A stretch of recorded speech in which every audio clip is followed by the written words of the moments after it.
আইসা করে ও আইসা সারে কই যাবো আমি দেখি গাড়ি হ্যালো আমরা এক অর্ডার মধ্যে কাগজ নাই কমপ্লিট করে দিয়েছে নাই কাগজ দাও আমরা কাগজ দাও কিসের কাগজ দাও কত আনি কত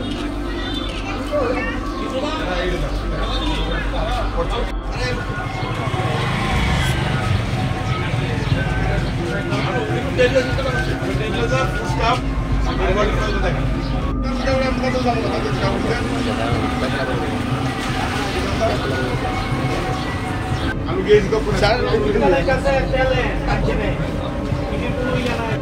আরে লাইসেন্স না এরা বলতে আমরা আধার কার্ড প্রোগ্রাম এদিকে আমরা তো এ সব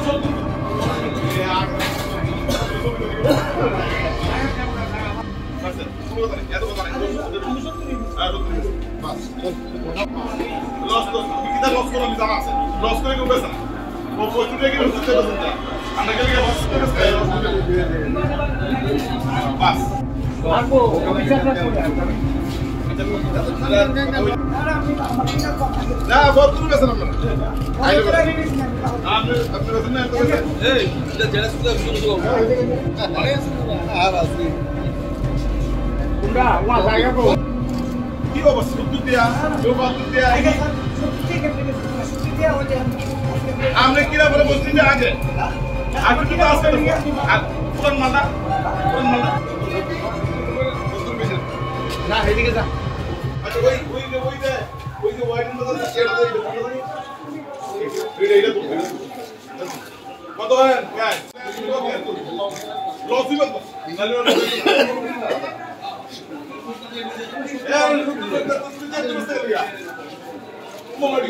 সদর এনফোর্সমেন্ট টিম মহকুমা শাসকের নির্দেশে অর্ডার মোতাবেক আমরা এখানে মূলত আলু পেঁয়াজের অভিযানেই বিশেষ করে এসেছি।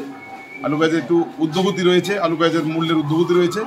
তো আমরা যাচাই করলাম, দেখা গেল পেঁয়াজ হোলসেলে 65 থেকে 68 এবং রিটেলে 70 থেকে 72।